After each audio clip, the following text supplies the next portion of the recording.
Hey everybody, welcome back to another video here on the channel. Now, as you read by the title, we are going to be talking about YouTube's new policy and a little bit of an update on the policy itself. Now, YouTube released this new info back in November of 2022, and they're continuing to update it and putting it into effect for the new year. And by golly, it is a catastrophe already. Tons of YouTubers, commentary YouTubers, big and small, are furious, shaking their fist in the air at YouTube, hooting and hollering over on Twitter about this whole thing. And a lot of you probably have no idea what the hell any of it actually means. For the bigger, more established YouTubers, it's a legitimate problem because it's how they make money and it's literally how they make their income and where the money for bills and whatnot goes to and comes from.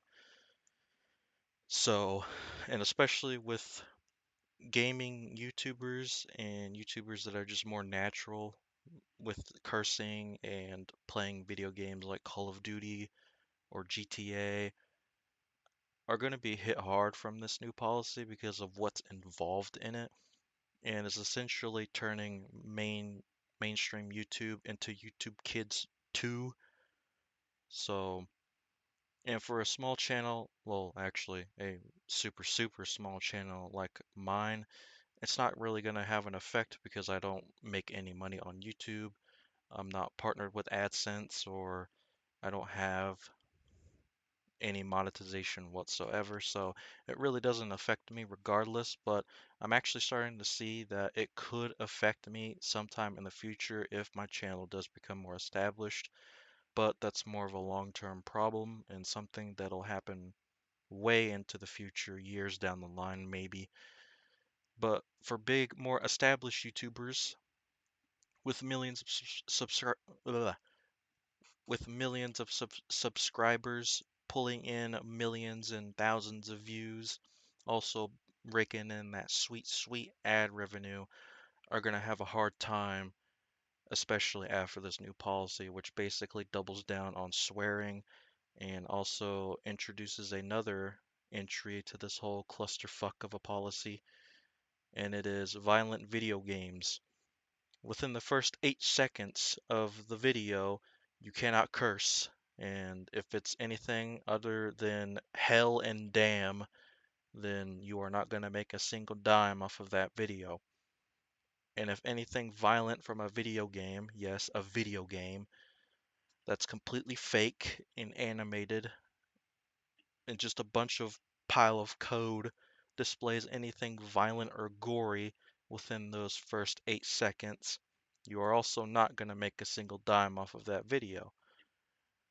Now, for creators like me who just are natural when they're recording videos, and of course, same with hundreds and hundreds of other content creators out there that are the size of mine, it's not really going to affect us too much because we don't make an income off of YouTube yet. So this isn't exactly a big of a problem, but it could become a problem when we do actually become well established, because most of the bigger channels, their videos that were uploaded way before this new policy came out, like few couple, even like up to last year, are getting hit by this new policy. And some of those videos are complete bangers. Like I know, for example, one of Moist Critical videos, and basically his entire channel as a whole got hit pretty hard because he rakes in millions and millions of views, and videos from several months ago get over 10 million views. But with this new policy rolling around and actually taking into effect, it's starting to hinder his income a little bit, which to him isn't really that bad, but still it will hurt his overall income as a whole. But again, that's to do with Moist Critical. He's like way better off. Like he's multi-millionaire, streams on Twitch and whatnot. But for creators that are not small, but also not big, they but what they earn on YouTube is their living and basically their way of life. Essentially, those are the people who it's going to affect the most. Like I know a couple content creators, commentary content creators like myself, who have like a million subs and get like tens of thousands of views, who are living off of YouTube, who are going to have to adapt to this new policy in order to make their living and to survive by doing YouTube, is to adapt to the actual child YouTube Kids policy that they just released, which is kind of sad when you think about it, because back in the day, like 10 years ago, this absolutely wasn't a thing. And even when YouTube first started, one of their key slogans was just broadcast yourself, or just like be creative, basically. And essentially, like 10, 15 years later, it spiraled into this absolutely terrible catastrophe, and to where creators who do make a living and rely on their YouTube income and their monthly checks from YouTube is going to be hindered down, and they're just really going to have to adapt to, and it just sort of, they're going to have to kneel down to YouTube's policy in order to get their money and their paycheck and whatnot, which is essentially, you can't have cursing in the first 8 seconds. If there is cursing, then it won't be eligible for monetization. And if you go that 8 seconds without cursing and you start throwing F bombs and C bombs and I don't know, P bombs or whatever, P bombs, then that video will get demonetized because of its continuously use usage of these swear words, which is also kind of dumb too, but I can also, you know, kind of sort of see where they're coming from. But then again, when you back up even further, there's literally an app called YouTube Kids for children to watch, actual videos that don't have cursing in it. So I really don't understand how that policy, it has to be on YouTube, like the main site, and just not apply to YouTube Kids, or have um, child sort of viewers redirected to YouTube Kids. I really have no idea how any of that works, or why it hasn't become a thing over on YouTube Kids yet. And honestly, like I said earlier, the reason why I'm talking about this is because it's just something that affects me, not on a relatable level, but more on a personal level, because of just how limited you are now as opposed to 10 years ago, just on how creative you can be. Like, you could throw the F bombs, both F bombs. You could throw the R word, left, right, and center, and even in some cases the N word, and none of that would even matter because you'd still get, your ad revenue. And of course, they might demonetize those videos now because of all these policies that they're releasing now, and it's just making things a lot more difficult. And I know a couple of like gaming centered YouTubers are really starting to voice their opinions about the whole entire thing, and even in some cases, they actually have to take down their videos and have edits to where they cut out cursing. And it's just it's just absolutely, to me, it's absurd, just of how far and how childish the entire site has become.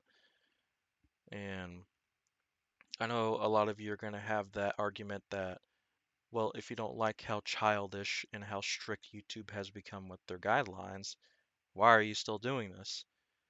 And I think the same can be said to even YouTubers that are like 40 times my size. And the simple answer is just we like doing it, you know? Like there's nothing that gives me more satisfaction and a feeling of completion than recording, editing, and uploading a video that I'm proud of. And I know a lot of content creators of any sort of genre, whether it be this commentary or just gaming centered or just anything really. And it's just we like doing it, you know, and it's fun. It allows us to be ourselves and create the content that we like to create using the things that we like to use and see, and to eventually later on down the line to set an example to those who want to do this, to not take advantage of anything and just to be yourself basically. And that's basically why I decided to continue on to doing YouTube videos, especially after losing my last channel. So, but yeah, it's just an entire disaster, really. And a couple of representatives on YouTube even said that they're going to be making some changes, but nothing's really set in stone, and they haven't really said anything since then, and that was like 6 days ago. So I guess at this point forward, we're going to have to kneel to their guidelines now and at least wait until they make some changes or update the policy to at least make the creators' voices feel like they're being heard, which I feel like the past year they haven't. And it seems like most companies nowadays are following that same narrative, which honestly is kind of sad when you think about it. But that's all I kind of wanted to talk about in this video. I actually was meaning to get this out yesterday, but I had scheduled a stream, so that's why it wasn't out yesterday. But yeah, and speaking of the stream, to those who came out and stopped by, I appreciate you. YouTube fucked up the upload and it removed like the last 20 minutes of the stream, so it missed me thanking everybody, so I'm gonna do it here. To those who are watched, or tuned into the stream, uh, thank you all because it really means a lot to me and I had a lot of fun and I hope to do it again soon. Hopefully during a time when most people don't have things going on so they can really enjoy it and whatnot and kind of feel involved with the channel a little more. And also, I wanted to give a shout out to Matt Jadon as well because, of course, within that 20 minutes that YouTube cut off from the stream, it missed me sucking Matt Jadon's dick off. So I want to give a huge shout out to him for letting me use his music in my outro. And there is a new song he is going to be releasing coming up very soon, I believe in February, and I will definitely be using that in a new updated outro for the channel, so keep an eye out for that as well. Anyways, with all that out of the way, and as always, I will see you all in the next upload.